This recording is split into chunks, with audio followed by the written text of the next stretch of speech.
Hello guys, pag-usapan lang natin si Catherine Bernardo at Daniel Padilla at Kyla Estrada. Ayon kasi sa bali-balita, finish na. Kaya pala iba na ang tingin ni Kat kay Kyla Estrada. May ganun palang eksena.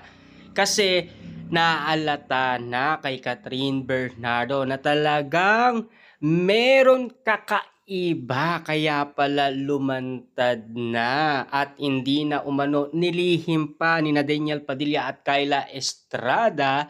Talagang napakabongga nga naman kasi yung titig ni Catherine Bernardo na talagang kitang-kita mong nagseselos umano siya kay Kyla Estrada. Talaga yung tingin ni Catherine Bernardo alatang-alata na umano. Kasi alam nyo naman kasi napag-usapan na yan last 2024 pa na nanliligaw daw si Daniel Padilla kay Kyla Estrada. Bagamat may sari-sarili silang komento or opinion na hindi daw makatotohanan yon. Pero ang nagpatunay niyan si Catherine Bernardo kasi yung titig lang ni Catherine Bernardo alata na, saka yung titig ni Kyla Estrada masyadong alata kasi. Kaya nga naman kasi alam na yan ng karamihan. Kahit na sabihin man na low-key yan, pero lumilitaw naman sila at hindi naman nagtatago. No more hiding, ika nga kasi ng iba. Pero sina Mayor Mart Alcala at Catherine Bernardo patuloy pa rin nagtatago hanggang ngayon kasi wala pang resibo at wala pa talagang naglalakas ng loob para umamin kung meron nga naman talagang namamagitan sa dalawa. Hanggang ngayon kasi wala pang magpapatunay kung katotohanan nga ba ang lumalabas na balita. Tanging si Ogie Diaz lang ang naniniwala na talagang jowa ni Catherine Bernardo si Mayor Mart Alcala.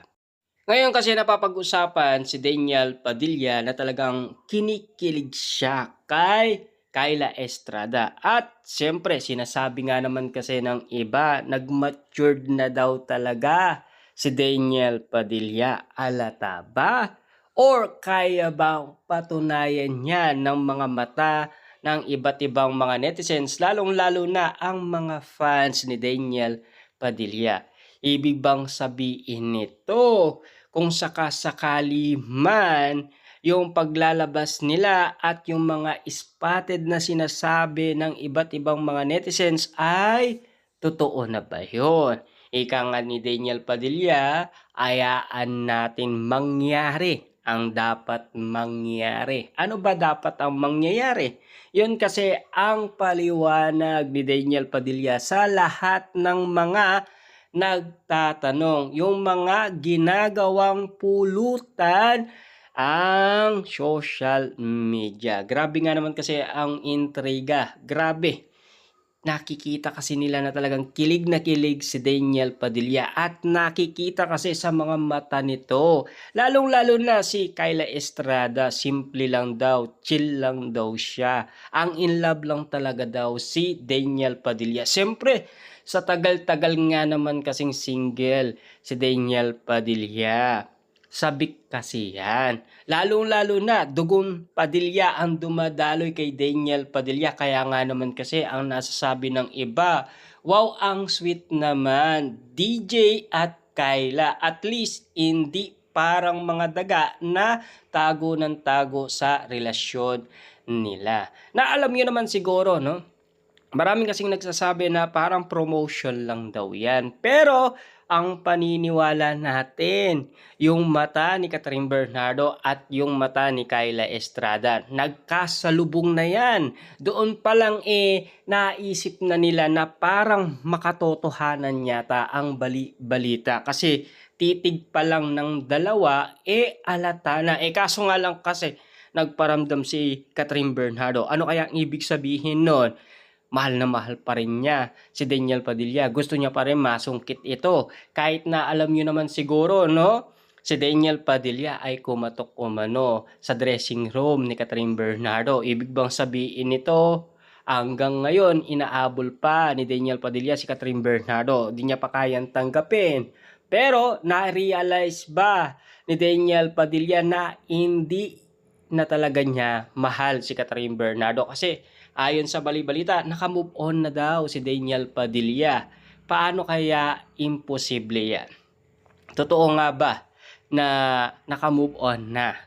Pero ano nga ba talaga ang totoo? Kasi ayon sa bali-balita, nakapollow pa daw si Daniel Padilla sa mga social account ni Catherine Bernardo. Kita nyo naman, no? Andrea Brillantes, no? Nung nagkaroon ng jowa yan, agad-agad unfollow kagad ni Daniel Padilla si Andrea Brillantes. Doon palang malinaw na sa mga mata ng mga netizens, lalong-lalo na sa mga sausawerang kapitbahay na naniniwalang may relasyon sina Daniel Padilla at Andrea Brillantes.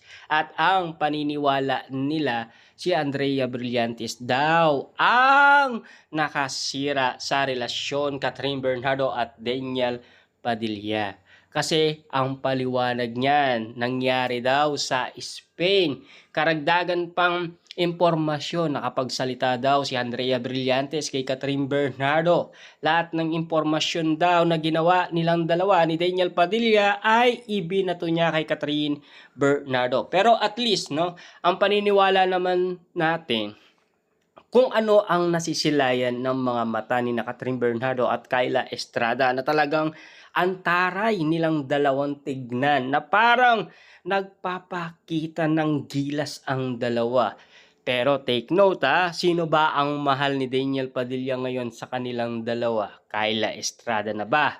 Totoo nga ba na talagang si Kyla Estrada na? Hindi na si Catherine Bernardo. Na alam nyo naman siguro, mahirap iwasan or i-deny ang nasabing relasyon. Kasi 11 years nga naman kasi ang tinagal ng kanilang relasyon.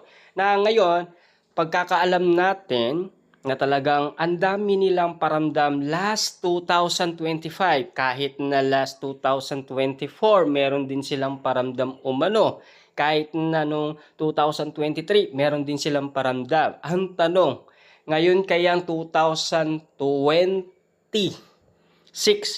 meron kaya silang paramdam?